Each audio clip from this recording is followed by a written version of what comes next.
ഹരേ കൃഷ്ണ. എല്ലാവർക്കും മാധവത്തിലേക്ക് സ്വാഗതം. നമ്മൾ കഴിഞ്ഞ ദിവസം മഹാഭാരതത്തിലെ വളരെ മനോഹരമായ ഒരു കഥയാണ് പറഞ്ഞത്. ശകുന്തളയുടെയും ദുഷ്യന്തൻ്റെയും കഥ. അതിൻ്റെ ബാക്കി ഭാഗമാണ് നമ്മളിന്ന് പറയുന്നത്. അങ്ങനെ ദുഷ്യന്തനും ശകുന്തളയും ഗാന്ധർവ വിധിപ്രകാരം വിവാഹം കഴിക്കുകയും ആ കാര്യം കണ്വ മഹർഷി അറിയുകയും കണ്വ മഹർഷി ശകുന്തളയെ അനുഗ്രഹിക്കുകയും ചെയ്ത ആ ഭാഗം വരെയാണ് നമ്മൾ പറഞ്ഞത്. അതിനുശേഷം എന്തൊക്കെ സംഭവിച്ചു എന്നുള്ളതാണ് ഇന്ന് നമ്മൾ പറയാൻ പോകുന്നത്. നിങ്ങളെല്ലാവരും വളരെ ശ്രദ്ധയോടുകൂടി ഈ കഥ കേൾക്കുകയും കുഞ്ഞുങ്ങൾക്കൊക്കെ ഈ കഥ പറഞ്ഞു കൊടുക്കുകയും ചെയ്യണം. നമുക്ക് കഥാഭാഗത്തിലേക്ക് കടക്കാം. ദുഷ്യന്ത മഹാരാജാവിന് അങ്ങനെ ശകുന്തളയിൽ ഒരു പുത്രൻ ജനിക്കുകയാണ്. വളരെ സുന്ദരനാണ്, മഹാബലശാലിയുമായിരുന്നു ആ കുഞ്ഞ്. കണ്വ മഹർഷിയാണ് ശാസ്ത്രവിധി പ്രകാരം എല്ലാ ജാതകർമ്മങ്ങളും നിർവഹിച്ചത്. ആ കുഞ്ഞിൻ്റെ പല്ലുകൾ, മഹാഭാരതത്തിൽ ആ കുഞ്ഞിൻ്റെ പല്ലുകളെ പറ്റി പറയുന്നുണ്ട്. വെണ്മയേറിയതും കൂർത്തതുമായിരുന്നു എന്നാണ് പറയുന്നത്. തോൾഭാഗം സിംഹത്തിൻ്റേതിന് സമാനമായിരുന്നു. 2 കരങ്ങളിലും ചക്രചിഹ്നമുണ്ടായിരുന്നു എന്നാണ് പറയുന്നത്. ശിരസ് വലുതും നെറ്റി ഉയർന്നതും ആയിരുന്നു. അതുകൊണ്ട് തന്നെ ആ കുട്ടിയെ കണ്ടാൽ അതൊരു ദൈവീകമായ ജന്മമാണ് എന്ന് ആർക്കും തോന്നുമായിരുന്നു.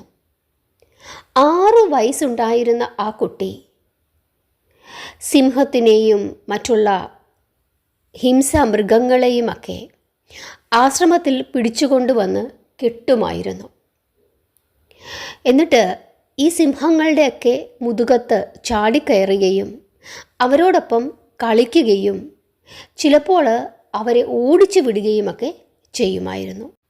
അങ്ങനെ ഈ സമസ്ത ഹിംസ ജന്തുക്കളെയും അടക്കി ഇരുത്തിയിരുന്ന ആ ബാലൻ്റെ അത്ഭുതകരമായ കഴിവ് കണ്ടിട്ട് ആശ്രമത്തിലെ അന്തേവാസികൾ ആ കുഞ്ഞിനെ സർവദമനൻ എന്ന് വിളിച്ചിരുന്നു. അവർ കുഞ്ഞിൻ്റെ കഴിവ് കണ്ടിട്ടാണ് സർവദമനൻ എന്ന് പേരിട്ട് വിളിച്ചത്.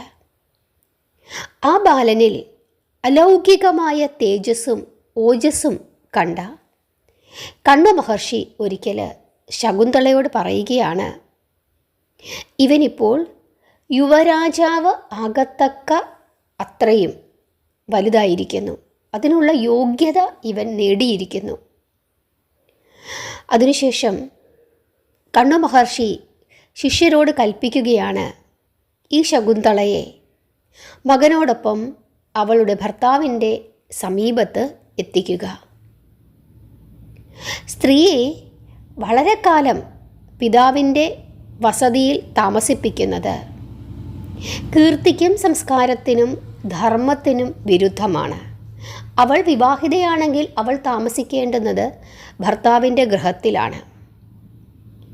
അങ്ങനെ കണ്വ മഹർഷിയുടെ ആജ്ഞ അനുസരിച്ചിട്ട് ശകുന്തളയെയും കുഞ്ഞിനെയും കൂട്ടി അവർ ഹസ്തിനപുരിയിലേക്ക് യാത്രയായി. അമ്മയെയും കുഞ്ഞിനെയും രാജസഭയിൽ എത്തിച്ചതിനു ശേഷം ഈ ശിഷ്യന്മാർ തിരിച്ചു പോവുകയും ചെയ്തു. ആചാരമര്യാദകളോടുകൂടി ദുഷ്യന്തനെ തൊഴുതുകൊണ്ട് ശകുന്തള അറിയിക്കുകയാണ്, മഹാനായ രാജാവേ, ഈ നിൽക്കുന്നവൻ അങ്ങയുടെ പുത്രനാണ്. ഇവനെ അങ്ങ് യുവരാജാവായി അഭിഷേകം ചെയ്താലും ദേവതുല്യനായ അങ്ങയുടെ മകനെ സംബന്ധിച്ചിട്ടുള്ള അങ്ങയുടെ തന്നെ പ്രതിജ്ഞ അങ്ങ് നിറവേറ്റിയാലും. ഇങ്ങനെ ശകുന്തള ദുഷ്യന്തൻ്റെ മുഖത്തു നോക്കി പറഞ്ഞപ്പോൾ ദുഷ്യന്തന് വളരെയധികം ദേഷ്യമാണ് തോന്നിയത്. അദ്ദേഹം സിംഹാസനത്തിൽ നിന്നും ചാടി എഴുന്നേറ്റു. എന്നിട്ട് അട്ടഹസിച്ചുകൊണ്ട് പറയുകയാണ്, എടി ദുഷ്ടയായ താപസി, നീ ആരുടെ ഭാര്യയാണ്? നീ എന്തൊക്കെയാണ് ഇവിടെ വന്നു നിന്ന് ആവശ്യപ്പെടുന്നത്? എനിക്കൊന്നും മനസ്സിലാകുന്നില്ല. എന്നോട് ഇങ്ങനെയൊക്കെ പറയുവാൻ നിനക്കെങ്ങനെ തോന്നുന്നു? ഇങ്ങനെയൊക്കെ പറഞ്ഞ് ദുഷ്യന്തൻ ശകുന്തളയുടെ മുഖത്തു നോക്കി പ്രത്യക്ഷത്തിൽ അലറുകയാണ്. ഇത്തരത്തിലുള്ള ദുഷ്യന്തൻ്റെ വാക്കുകൾ കേട്ടപ്പോൾ ശകുന്തളയുടെ ഹൃദയത്തിൽ 1000 അമ്പുകൾ തറയ്ക്കുന്ന വേദനയാണ് ഉണ്ടായത്. എന്തു ചെയ്യും എന്നറിയാതെ ശകുന്തള ഇങ്ങനെ മിഴിച്ചു നിന്നുപോയി. അവളുടെ കണ്ണുകൾ കലങ്ങി, കണ്ണുകൾ ചുവന്നു, ചുണ്ടുകൾ വിറയ്ക്കുവാൻ തുടങ്ങി. കണ്ണു ചുളിച്ച് അവൾ ദുഷ്യന്തനെ നോക്കി. എന്നിട്ട് ആളിക്കത്തുന്ന കോപത്തോടു കൂടി, അണ പൊട്ടിയൊഴുകുന്ന ദുഃഖത്തോടു കൂടി ശകുന്തള ദുഷ്യന്തനോട് ചോദിക്കുകയാണ്, മഹാരാജാവേ, എന്താണ് അങ്ങ് പറയുന്നത്? അങ്ങൊന്നും അറിയാത്തവനെ പോലെ എന്തുകൊണ്ടാണ് ഇങ്ങനെ സംസാരിക്കുന്നത്? അങ്ങേക്ക് എന്നെ അറിഞ്ഞുകൂടെ? ഒന്ന് സൂക്ഷിച്ചു നോക്കുക, ആലോചിച്ചു നോക്കൂ. എന്തുകൊണ്ടാണ് അങ്ങ് ഇങ്ങനെ പറയുന്നത്? അങ്ങ് ആത്മവഞ്ചന നടത്തിയിരിക്കുകയാണ്. അങ്ങയുടെ നെഞ്ചിൽ കൈവച്ച് പറയാമോ എന്നെ അറിയില്ലെന്ന്? അങ്ങ് കണ്ണു മഹർഷിയെ അറിയില്ലേ? അങ്ങ് കണ്ണു മഹർഷിയുടെ ആശ്രമത്തിൽ വന്നത് അങ്ങോർക്കുന്നില്ലേ? എന്നോട് അങ്ങ് ചെയ്ത സത്യം അങ്ങോർക്കുന്നില്ലേ?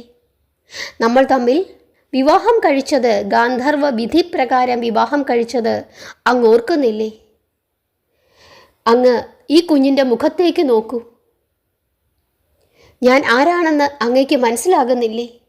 ഞാൻ മേനകയുടെ മകളാണ്. എന്തു ചെയ്യാം ദൈവമേ, ഞാൻ പൂർവ്വജന്മത്തിൽ എന്തെങ്കിലും പാപങ്ങൾ ചെയ്തു കാണും. അതുകൊണ്ടാണ് ഞാൻ ജനിച്ച ഉടനെ തന്നെ അമ്മ എന്നെ ഉപേക്ഷിച്ചത്. ഇപ്പോൾ ഭർത്താവായ താങ്കളും ഇതാ എന്നെ ഉപേക്ഷിച്ചിരിക്കുന്നു. താങ്കൾക്ക് അപ്രകാരം ആഗ്രഹമുണ്ടെങ്കിൽ എന്നെ ഉപേക്ഷിച്ചു കൊള്ളുക. ഞാൻ ആശ്രമത്തിൽ പോയി കഴിഞ്ഞുകൊള്ളാം.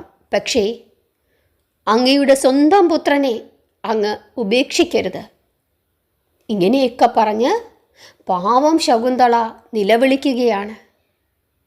അത് കേട്ടപ്പോൾ ദുഷ്യന്തൻ മറുപടി പറയുകയാണ്, ശകുന്തളെ, നിനക്ക് എന്നിൽ കുഞ്ഞ് ജനിച്ചിട്ടുള്ളത് എനിക്കറിഞ്ഞുകൂടാ. പൊതുവെ പെണ്ണുങ്ങൾ ഇത്തരം കാര്യങ്ങളിൽ കള്ളം പറയാറുണ്ട്. നിന്റെ ഈ വാക്കുകളെ ആര് വിശ്വസിക്കും? എങ്ങനെ വിശ്വസിക്കും? നിന്റെ കരച്ചിലൊന്നും ഇവിടെ വിശ്വാസത്തിലെടുക്കുവാൻ പറ്റില്ല. ഞാനിതൊന്നും വിശ്വസിക്കുകയില്ല. ഇതാ ഒരു പുതിയ കഥ പറയുന്നു, മേനകയുടെയും വിശ്വാമിത്രൻ്റെയും.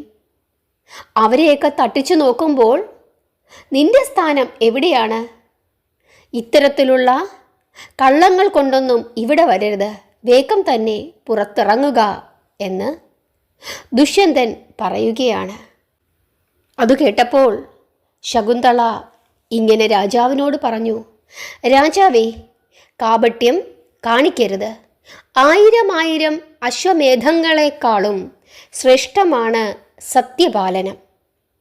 4 വേദ പഠനവും സമസ്ത തീർത്ഥസ്നാനവും പോലും സത്യസംരക്ഷണത്തിൻ്റെ മഹത്വത്തിന് താഴെയാണ്. ധർമ്മം പോലും സത്യത്തിനേക്കാൾ താഴെയാണ്. അസത്യത്തേക്കാൾ നിന്ദ്യമായത് വേറെ ഒന്നുമില്ല. സത്യം വസ്തുനിഷ്ഠമായി പറഞ്ഞാൽ പരമാത്മാവ് തന്നെയാണ്. സർവശ്രേഷ്ഠമായ പ്രതിജ്ഞയും സത്യമാണ്. അവിടുന്ന് പ്രതിജ്ഞാഭംഗം വരുത്തരുത്. അസത്യത്തിനോടാണ് അങ്ങേക്ക് താല്പര്യമെങ്കിൽ, അതേപോലെ എൻ്റെ വാക്കുകളെ വിശ്വാസമില്ലെങ്കിൽ ഞാൻ ഇറങ്ങിപ്പൊയ്ക്കൊള്ളാം. അസത്യത്തോടുള്ള ഒരു സഹവാസത്തിനും ഞാൻ ആഗ്രഹിക്കുന്നില്ല.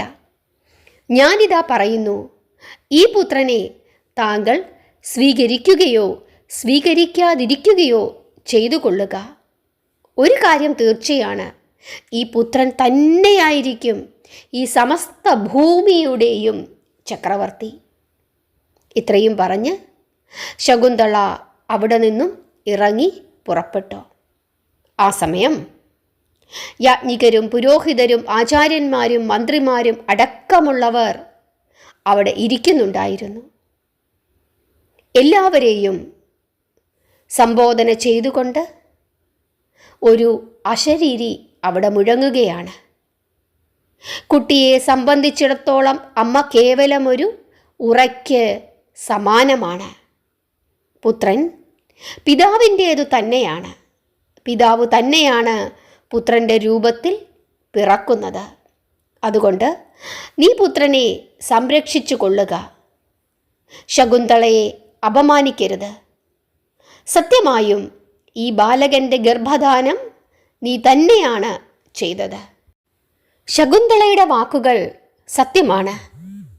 നിന്റെ ഭരണമഹത്വം കൊണ്ട് തന്നെയാണ് ഇവന് ഭരതൻ എന്ന പേര് ഉണ്ടായത്. ഇതാണ് ആ അശരീരി. അശരീരി കേട്ട ദുഷ്യന്തൻ വളരെയധികം സന്തോഷിച്ചു. അദ്ദേഹം പുരോഹിതരോട് പറഞ്ഞു, നിങ്ങൾ നിങ്ങളുടെ ചെവി കൊണ്ട് തന്നെ ഈ അശരീരി കേട്ടുകൊള്ളുവിൻ. ഇവൻ എൻ്റെ പുത്രൻ തന്നെയാണ് എന്ന് ഞാൻ മനസ്സിലാക്കുന്നു. ശകുന്തള പറഞ്ഞ പാടെ ഞാനിവനെ സ്വീകരിച്ചിരുന്നു എങ്കിൽ നിങ്ങൾ എന്നിൽ കളങ്കം കാണുമായിരുന്നു. ഇവനെ നിങ്ങൾ വിശ്വാസത്തിൽ എടുക്കുമായിരുന്നില്ല. ഞാൻ ഇവനെ കൈയൊഴിയുന്നതായി പറഞ്ഞത് നിങ്ങൾക്കു കൂടി വിശ്വാസം വരുവാൻ വേണ്ടിയാണ്. ഇപ്പോൾ നിങ്ങൾക്കും വിശ്വാസമായല്ലോ. ഇങ്ങനെ ദുഷ്യന്തൻ പറഞ്ഞപ്പോൾ അവിടെ കൂടിയിരുന്ന എല്ലാവരും അതെല്ലാം വിശ്വസിച്ചു. തുടർന്ന് ദുഷ്യന്തൻ ബാലകനെ സ്വീകരിക്കുകയും സകല കർമ്മങ്ങളും നടത്തുകയും അവൻ്റെ നെറുകയിൽ ചുംബിച്ച് മാറോടണയ്ക്കുകയും ചെയ്തു. എല്ലാവരും ആനന്ദിച്ചു. ധർമാചാരമനുസരിച്ച് ദുഷ്യന്തൻ ശകുന്തളയെ തൻ്റെ പത്നിയായി സ്വീകരിച്ച് ശകുന്തളയെ സമാധാനപ്പെടുത്തി. തുടർന്ന് അദ്ദേഹം പറയുകയാണ്, ഞാൻ നിന്നെ ഗാന്ധർവ വിധി പ്രകാരമാണ് വിവാഹം കഴിച്ചത്. അത് ഇവിടെയുള്ള ആർക്കും അറിയാൻ സാധിക്കുന്നില്ലായിരുന്നു. ഞാൻ നിന്നോട് ക്രൂരമായി സംസാരിച്ചു പോയത് ശക്തമായും യുക്തമായും കാര്യങ്ങൾ നിന്നെക്കൊണ്ട് തന്നെ പറയിക്കുവാനാണ്. അതീവ സുന്ദരിയായ നിന്നെ കണ്ടു ഭ്രമിച്ച് നീ പറയുന്ന കള്ളം സത്യമായി ധരിച്ച് നിന്നെ ഞാൻ സ്വീകരിച്ചതാണ് എന്ന് ജനം തെറ്റിദ്ധരിക്കുവാനുള്ള സാഹചര്യം ഇവിടെ ഉണ്ടായിരുന്നു. ആ നിലയിൽ ആളുകൾ ഇവനെ യുവരാജാവാക്കുവാനും സമ്മതിക്കുമായിരുന്നില്ല. നാം പരസ്പരം ഇഷ്ടപ്പെട്ടവരാണ്, ഇഷ്ടപ്പെടുന്നവരുമാണ്. ഇങ്ങനെയൊക്കെ പറഞ്ഞ് ദുഷ്യന്തൻ ശകുന്തളയെ സമാധാനിപ്പിച്ചു. അതിനുശേഷം പട്ടുവസ്ത്രങ്ങളും ആഭരണങ്ങളും വിശിഷ്ട ഭോജനങ്ങളുമൊക്കെ നൽകി തൻ്റെ പ്രാണപ്രിയയായ ശകുന്തളയെ ദുഷ്യന്തൻ സന്തോഷിപ്പിച്ചു. യഥാകാലം ഭരതനെ യുവരാജാവായി അഭിഷേകം ചെയ്തു. ഭരതൻ്റെ പ്രശസ്തി ലോകമെങ്ങും വ്യാപിച്ചു. ഭരതൻ്റെ അധീശത്വം ലോകം അംഗീകരിക്കുകയും അങ്ങനെ ഭരതൻ ഭൂമിയുടെ ചക്രവർത്തിയായി മാറുകയും ചെയ്തു. ഇന്ദ്രനെ പോലെ ഭരതനും അനേകം യാഗങ്ങൾ ചെയ്തു. അശ്വമേധയാഗവും ഭരതൻ ചെയ്തു. രാജാവായ ഭരതനുമായി ബന്ധപ്പെടുത്തി തന്നെയാണ് ഈ രാജ്യത്തിന് ഭാരതം എന്ന പേര് ഉണ്ടായത്. ആ വംശത്തിൽ അനേകം ബ്രഹ്മജ്ഞാനികളായ രാജർഷികളും ഉണ്ടായി. ദക്ഷൻ മുതൽ യയാതി വരെ നീണ്ടുകിടക്കുന്നു ആ പട്ടിക. ഹരേ കൃഷ്ണ. ഇവിടെ ദുഷ്യന്തൻ ഗാന്ധർവ വിധി പ്രകാരമാണ് ശകുന്തളയെ വിവാഹം കഴിച്ചത്. അവർ ഒന്നിച്ചു കഴിഞ്ഞ കാര്യമൊന്നും തന്നെ അവർക്ക് രണ്ടുപേർക്കുമല്ലാതെ മറ്റാർക്കും അറിയുകയും ഉണ്ടായിരുന്നില്ല. ദുഷ്യന്തൻ ഇവിടെ ശകുന്തള വന്നു പറഞ്ഞ ഉടനെ തന്നെ ശകുന്തളയെ സ്വീകരിച്ചില്ല. അതിൻ്റെ പുറകിൽ മറ്റൊരു കാരണം പറയുന്നുണ്ട്. അതായത് ഒരിക്കൽ ദുർവാസാവ് മഹർഷി ശകുന്തളയെ ശപിച്ചു എന്നൊരു കഥ പറയുന്നുണ്ട്. അതായത് ഒരിക്കൽ ദുർവാസാവ് മഹർഷി കണ്വ മഹർഷിയുടെ ആശ്രമത്തിൽ വന്നപ്പോൾ ശകുന്തള ദുഷ്യന്തനെ ഓർത്തിരിക്കുകയായിരുന്നു എന്നും ദുർവാസാവിനെ കണ്ട് വേണ്ട ആതിഥ്യ മര്യാദകളൊന്നും കാണിച്ചില്ല എന്നും അതുകൊണ്ട് നീ ആരെയാണോ ഓർത്തിരിക്കുന്നത് അയാൾ നിന്നെ മറന്നു പോകട്ടെ എന്ന് പറയുകയും അങ്ങനെ ദുഷ്യന്തൻ മറന്നു പോവുകയും ചെയ്തു എന്നൊരു കഥ പറയുന്നുണ്ട്. പക്ഷേ വ്യാസൻ ആ കാര്യങ്ങളെ പറ്റിയിട്ടല്ല കൂടുതലായും ഇവിടെ പറയുന്നത്. അതായത് വ്യാസഭഗവാൻ തികഞ്ഞ ഒരു മനഃശാസ്ത്രജ്ഞൻ്റെ ഭാവമാണ് ഈ കഥയിൽ എടുത്തിരിക്കുന്നത്. അതായത് രാജാവ് പൊതുജന മധ്യത്തിൽ നാനാതരത്തിൽ സമ്മതനായിരിക്കണം, എല്ലാവരും രാജാവിനെ വിശ്വസിക്കണം, പൊതുസമ്മതനായിരിക്കണം. അതുകൊണ്ട് തന്നെയാണ് ഒരു സുന്ദരിയായ ഒരു സ്ത്രീ ഒരു കുഞ്ഞിനെയും പിടിച്ചുകൊണ്ട് രാജകൊട്ടാരത്തിലേക്ക് കയറി വന്നിട്ട് ഞാൻ അങ്ങയുടെ ഭാര്യയും ഇത് അങ്ങയുടെ കുട്ടിയും ആണ് എന്ന് അവകാശം ഉന്നയിച്ചാൽ രാജാവ് അത് സമ്മതിച്ചാൽ കൂടിയും പൊതുജനം അത് വിശ്വസിക്കണം എന്നില്ല. കാരണം അടുത്ത അനന്തരാവകാശിയായി മാറേണ്ടത് ശകുന്തള കൊണ്ടുവന്നിരിക്കുന്ന ആ കുഞ്ഞാണ്. അപ്പോൾ ആ കുഞ്ഞിനെ എല്ലാവരും അംഗീകരിക്കണം എന്ന് യാതൊരു നിർബന്ധവും ഇല്ല. അതാണ് ഇവിടെ വ്യാസഭഗവാൻ ആദ്യമായി ഉദ്ദേശിക്കുന്നത്. പിന്നെ ഭർത്താവിൻ്റെ ധർമ്മവും ഭാര്യയുടെ ധർമ്മവും ഇവിടെ വിശദീകരിക്കുന്നുണ്ട്. പെട്ടെന്നൊരു ദിവസം രാജാവ് കാട്ടിൽ നിന്നും നാട്ടിലേക്ക് വന്നിട്ട് ഞാൻ കാട്ടിൽ പോയി ഒരു സ്ത്രീയെ വിവാഹം കഴിച്ചു, അവളുടെ കൂടെ കുറച്ച് ദിവസം കഴിഞ്ഞു, കുറച്ച് സമയം കഴിഞ്ഞു എന്നൊക്കെ പറഞ്ഞു കഴിഞ്ഞാൽ ജനങ്ങൾ രാജാവിനെ കുറ്റപ്പെടുത്തും. ജനങ്ങളുടെ മനസ്സിലെ രാജാവിന് ഒരു നല്ല ചിത്രം അവിടെ ഉണ്ടാകുന്നതല്ല. അതുപോലെ തന്നെ ഭർത്താവിനെ ധാർമ്മികമായി ഉണർത്തുന്ന ഒരു ചുമതലയും ഇവിടെ വ്യാസഭഗവാൻ കാണിച്ചിട്ടുണ്ട്. അതുപോലെ തന്നെ പുത്രനിലൂടെ പിതാവിന് നേട്ടം ഉണ്ടാകും എന്നൊരു കാര്യവും ഇവിടെ പറഞ്ഞിട്ടുണ്ട്.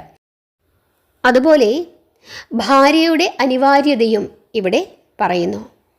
ഇവിടെ അശരീരി എന്നുള്ളത് സത്യം മറ്റുള്ളവരെ ബോധ്യപ്പെടുത്താൻ വേണ്ടി ഉപയോഗിക്കുന്ന ഒരു തന്ത്രം തന്നെയാണ്.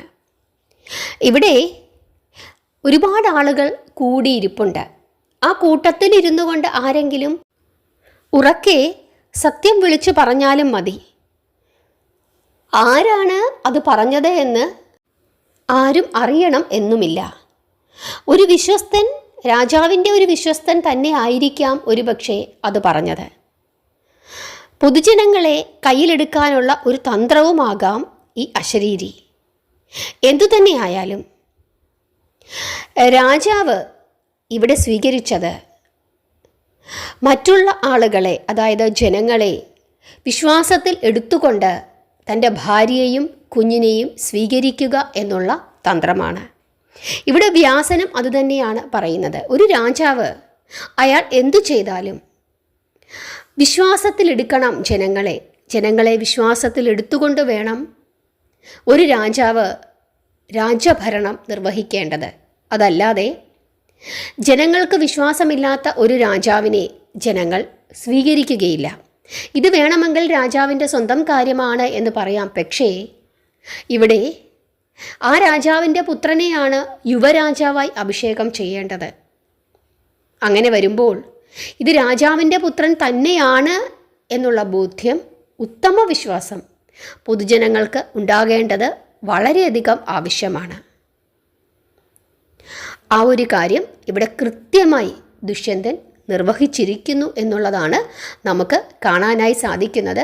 അങ്ങനെയാകണം ഒരു രാജാവ് എന്നാണ് ഈ കഥയിലൂടെ വ്യാസഭഗവാൻ നമ്മളെ ഓർമ്മിപ്പിക്കുന്നത്. ഒരു ഭരണാധികാരി, ആ ഭരണാധികാരി എല്ലാ ജനങ്ങൾക്കും സമ്മതനായിരിക്കണം. അതുപോലെ തന്നെയാണ് കുടുംബത്തിൻ്റെ കാര്യവും. ഒരു ഗൃഹനാഥൻ അദ്ദേഹം ആ കുടുംബത്തിലുള്ള എല്ലാവരെയും വിശ്വാസത്തിലെടുക്കണം. ഭാര്യയ്ക്ക് ഭർത്താവിനോട് വിശ്വാസം തോന്നണം, അച്ഛനും അമ്മയ്ക്കും സഹോദരങ്ങൾക്കുമൊക്കെ വിശ്വാസം തോന്നണം, മകനോട് സഹോദരനോടൊക്കെ വിശ്വാസം തോന്നണം, മക്കൾക്ക് അച്ഛനോടും വിശ്വാസം തോന്നണം. എങ്കിൽ മാത്രമേ അദ്ദേഹത്തെ എല്ലാവരും അംഗീകരിക്കുകയുള്ളൂ. അങ്ങനെ ആയിരിക്കണം ഒരു ഭരണാധികാരി എന്നാണ് ഇവിടെ വ്യാസൻ നമുക്ക് പഠിപ്പിച്ചു തരുന്നത്. ഓരോ കഥകളിലൂടെയും ഓരോരോ കാര്യങ്ങളാണ് വ്യാസഭഗവാൻ നമ്മളെ പഠിപ്പിക്കുന്നത്. അതുകൊണ്ടാണ് മഹാഭാരതത്തിനും ഭാഗവതത്തിനും ഭഗവത്ഗീതയ്ക്കുമൊക്കെ നമ്മുടെ ജീവിതത്തിൽ വലിയ സ്വാധീനം ചെലുത്താൻ സാധിക്കും എന്നുള്ളത് നമ്മൾ പണ്ടു മുതലേ പറഞ്ഞു പോകുന്നത്. കാരണം ഒരു കഥയായി മാത്രം എല്ലാ കാര്യങ്ങളും നമ്മളിങ്ങനെ കേട്ട് അങ്ങനെ പോയാൽ പോരാ. അതിലെന്താണ് വ്യാസൻ ഉദ്ദേശിച്ചിരിക്കുന്നത് അത് വളരെ കൃത്യമായി നമ്മൾ മനസ്സിലാക്കണം. എന്ത് സന്ദേശമാണ് ഓരോ കഥയിലൂടെയും വ്യാസഭഗവാൻ നമ്മളിലേക്ക് എത്തിക്കുന്നത് എന്നുള്ള കാര്യം വളരെ കൃത്യമായി നമ്മൾ മനസ്സിലാക്കണം. ഇന്നത്തെ ഈ ലോകത്തിൽ നമ്മുടെ ഭരണാധികാരികൾ എന്തു ചെയ്യുന്നു, ആർക്ക് വേണ്ടിയിട്ടാണ് അവർ ഭരിക്കുന്നത് എന്നുപോലും നമുക്ക് അറിയാൻ സാധിക്കാത്ത അവസ്ഥയാണ്. അവരെവിടെ പോകുന്നു, അവരെന്തൊക്കെ ചെയ്യുന്നു, നമുക്ക് ആർക്കെങ്കിലും അറിയാമോ? ഭരണാധികാരി അവരുടെ സ്വാർത്ഥ ലാഭത്തിന് വേണ്ടി അവരവരുടെ കാര്യങ്ങൾ ചെയ്യുന്നു. പൊതുജനം കഴുതകളെ പോലെ അവർക്ക് വേണ്ടി ജയ് വിളിക്കുന്നു. അങ്ങനെ ആയിരുന്നില്ല പഴയ ഭാരതത്തിലെ രാജാക്കന്മാർ. അങ്ങനെ ആകരുത് എന്നാണ് വ്യാസൻ ഇവിടെ പറഞ്ഞു തരുന്നത്. നിങ്ങൾക്ക് ഈ കഥകളിലെ ആശയം, ഉദ്ദേശമൊക്കെ നിങ്ങൾക്ക് മനസ്സിലാകുന്നുണ്ടോ? ഇങ്ങനെ മനസ്സിലാക്കിയായിരുന്നോ നിങ്ങൾ ഇതിനു മുമ്പ് ഈ കഥകളൊക്കെ പഠിച്ചിരുന്നത്? കാര്യങ്ങളൊക്കെ നിങ്ങൾ പറയണം.